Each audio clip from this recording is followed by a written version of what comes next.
We are all on a personal journey of growth and discovery.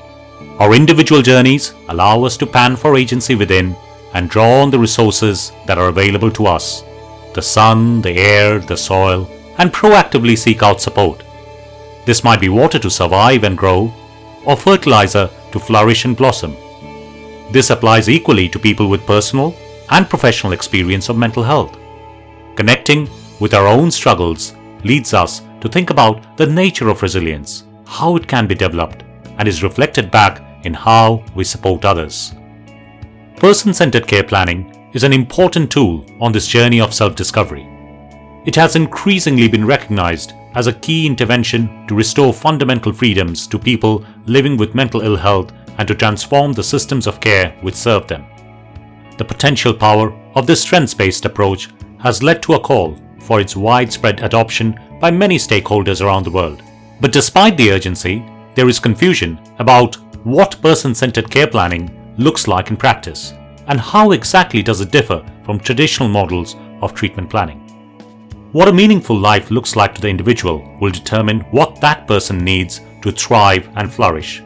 So not only does it take various forms due to the personal needs and strengths of the individuals, but even for the same individual, it can take different shapes and colors depending on where they are on their recovery journey.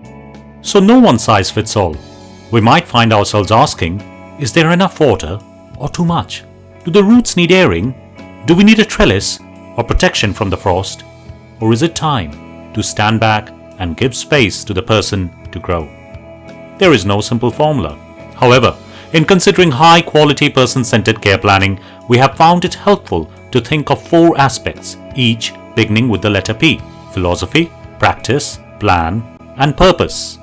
Person-centered care planning recognizes that mental health systems have for too long fostered dependency and had low expectations for people living with mental health challenges. In this sense, the first P of person-centered care planning is its focus on purpose. In the early phase of recovery, the right support is needed to navigate the twists and turns of the journey. However, person-centered care planning goes far beyond the reduction of hospitalization or maintenance of clinical stability. It holds high expectations for meaningful individual outcomes across a broad range of quality of life areas and achieving one's potential. The philosophy that underlies person-centered care planning is perhaps the most important aspect.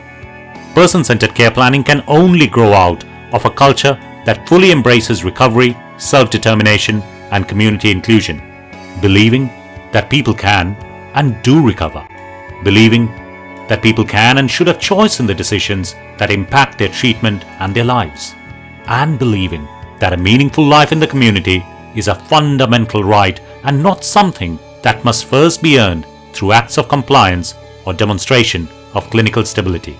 These beliefs are the bedrock in which person-centered care planning is rooted. Next is process. Best practice person-centered care planning is about much more than the treatment plan document itself. Person-centered care plans must be rooted in a mutually respectful and healing relationship between a practitioner and the person being served. Establishing and maintaining such a relationship may involve a major shift in how we partner with service users before, during, and after planning meetings. Do we educate people about the promise of recovery from the point of first contact to nurture hope and self-activation? Do we practice strength-based, culturally sensitive methods of assessment?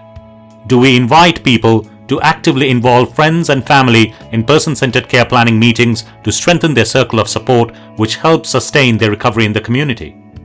Do we provide education to service users so that they can be prepared to participate as equals in the person-centered care planning process? Do we support the dignity of risk and right to fail and maximize the use of self-directed wellness or advanced planning tools?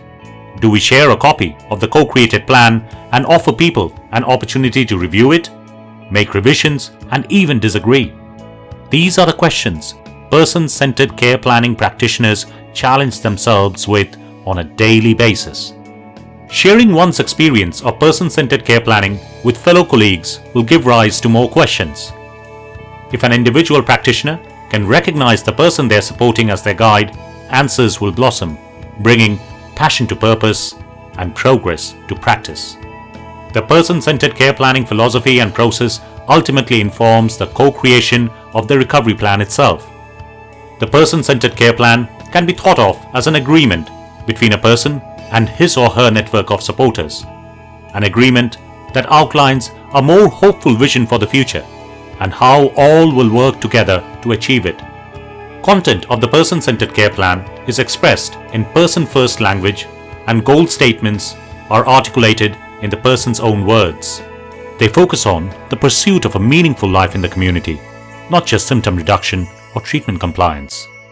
Goals are then broken down into meaningful and measurable short-term objectives that help the individual to overcome any barriers which may be standing in their way.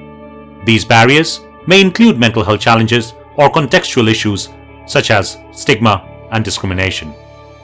Short-term objectives enable an individual to organize what can feel like an overwhelming journey into a series of smaller, manageable steps, all the while sending the hopeful message that we all believe that things can and will change for the better, and soon. Finally, quality person-centered care plans draw on the person's identified strengths to develop goals, objectives, and a range of interventions, including those that go beyond traditional mental health services like peer support, holistic or culturally specific healing practices, and self-management strategies. People receiving mental health services essentially want and deserve the same things out of life as anyone else: a home, family, faith, health, a valued role in society. People want to thrive in their recovery, not just survive their illness. And person-centered care planning is one tool we can use to help people in this process.